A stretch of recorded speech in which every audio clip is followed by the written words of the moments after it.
안방과 욕실 사이에 있던 내력벽 철거를 하고 그 철거된 내력벽을 보강하기 위한 철골조 작업이 마무리되었습니다.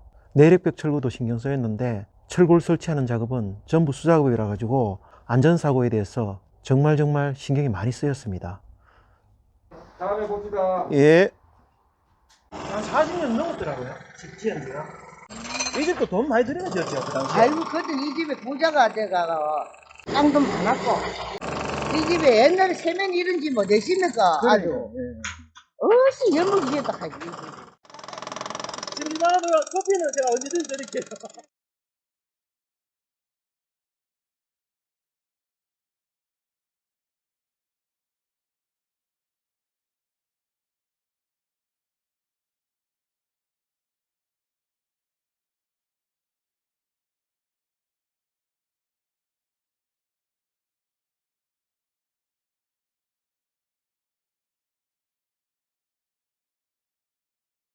리모델링을 하기 위해서는 내부 공간이 그리 넓지 않습니다.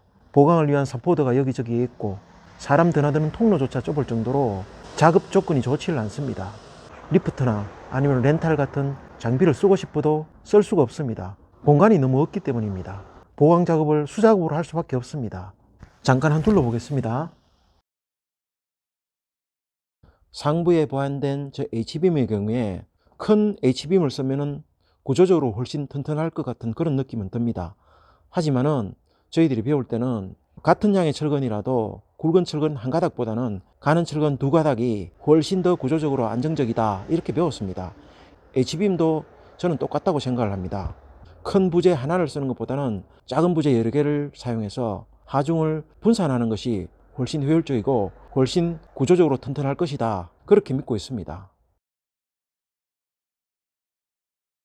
거실과 건방 사이에 있던 저 테두리보는 상부의 지붕 슬라브의 하중을 받고 있지만 사실은 내력벽이 있었기 때문에 저 테두리보가 하중을 부담할 수 있었는 거죠. 쉽게 얘기하면은 저 내력벽이 철거되고 나면은 저 테두리보는 한쪽으로 걸쳐진 캔틸레버가 되어 버렸습니다. 캔틸레버하고 저런 테두리보하고는 근본적으로 배건 방식이 다르죠. 구조를 분담하는 방식 자체가 다릅니다. 캔틸레버가 됐든 어쨌든 없는 것보다는 있는 것이 조금은 유리는 하겠죠.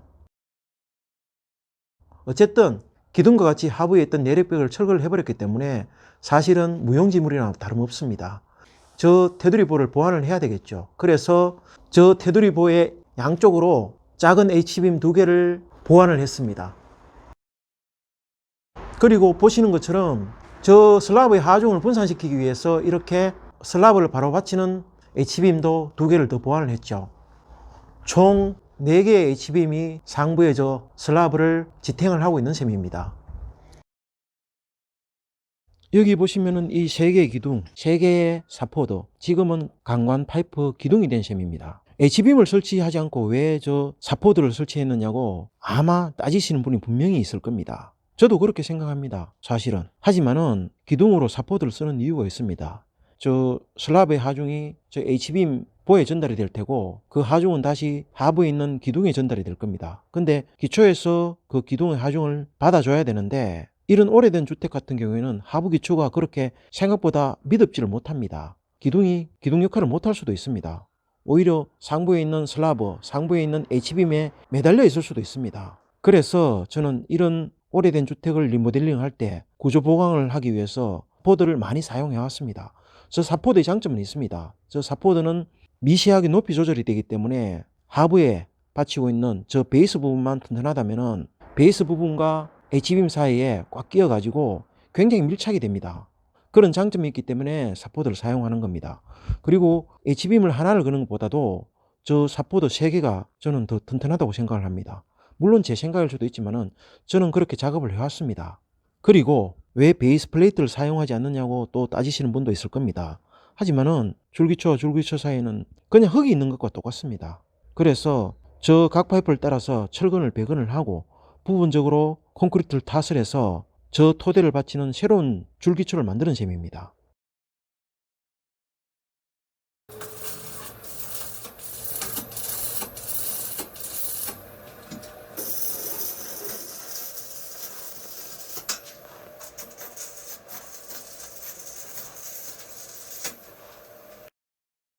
상부에 보시면은 H빔과 기존 테두리보를 앙카를 박아서 정착을 시켰습니다. 쉽게 얘기하면은 H빔과 기존의 테두리보가 따로 놀지 않도록 한 덩어리가 되도록 그렇게 구조 보강을 한 것입니다. 쭉 따라 내려보시면은 보시는 것처럼 사포드와 사포드 사이에도 용접을 해서 일체화를 시키고, 보시면은 이렇게 기존의 내력벽과 사포드도 이렇게 중간중간 정착을 해서 일체화 시켰습니다. 상부에 있는 H빔의 하중을 테두리보도 반을 분담을 하고 저 사포드도 반을 분담하는 그런 구조 보강을 했습니다. 이쪽 부분은 의지할 내력벽이 없습니다. 그래서 사포드, 즉 원형 파이프 기둥도 개수가 6개나 됩니다. 추가로 보강된 구조 부분과 기존의 구조체를 일체화 시키지 않으면 단순하게 슬라브가 저 H빔 위에 얹혀 있는 셈이 됩니다. 기존의 구조체는 구조체대로, 이번에 설치한 구조체는 구조체대로 따로따로 수평력을 견디기보다는 일체화되어서 수평력을 견디는 것이 훨씬 효율적이고 훨씬 튼튼하겠죠.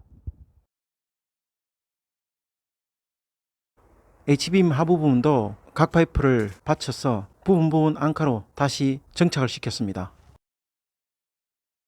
이쪽 보시면은 H빔 하부에 각 파이프를 부착을 하고 앙카로 테두리보에 정착을 시켰습니다.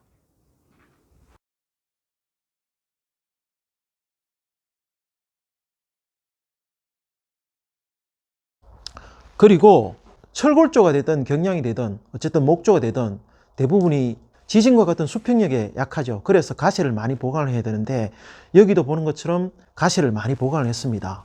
이쪽 편 새로 생기는 이 벽 부분에 대해서 원형 파이프 기둥과 원형 파이프 기둥 사이에 있는 저 X자형의 가시는 내력벽 방향 틀어짐을 잡기 위한 그런 부재입니다. 반면에 지붕 슬라브를 받기 위한 보가 되는 저 H빔과 H빔 사이에 있는 X자형의 부재는 슬라브 방향 뒤틀림을 잡기 위한 그런 부재입니다. 철골조나 경량에서는 필수적인 요소죠. 모양도 보시면은 철골조나 경량 철골조에서 흔히 보는 턴버클과 모양이 비슷하죠. 사실 역할도 턴버클의 역할을 하고 있습니다.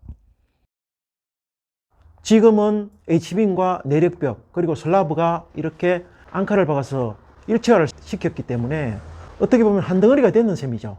아니면 따로 놀겠죠. 쉽게 얘기하면은 저 H빔 위에 슬라브가 그냥 단순하게 얹혀져 있는 그런 형태가 될 수 있는데 저 앙카를 받고 이렇게 중간중간 평철을 끼워 넣어서 일체화가 되도록 그렇게 구조 보강을 했습니다.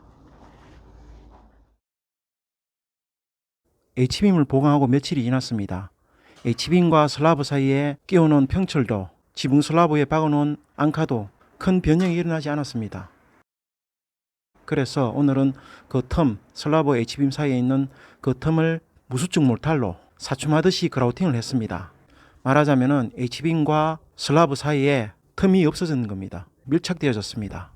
그라우팅을 하기 전에는 저 앙카로 정착된 화선호 부분과 H빔과 슬라브 사이에 끼워져 있는 저 평철들 집중 하중이 작용을 했다면은 지금은 H빔과 슬라브 사이에 텀이 없어졌기 때문에 적어도 그 H빔 상부 그 너비에는 등 분포 하중이 작용을 하는 셈입니다. 어쨌든 이렇게 또 마음에 걸리던 부분을 보완을 했습니다. 두 개의 사포드 용접을 했기 때문에 원형 기둥이 된 셈이죠. 보시는 것처럼 이렇게 하부에는 베이스 플레이트 부분에 이렇게 무수축 몰타를 하고 사포드 양쪽에는 이렇게 시연강을 보강을 했습니다.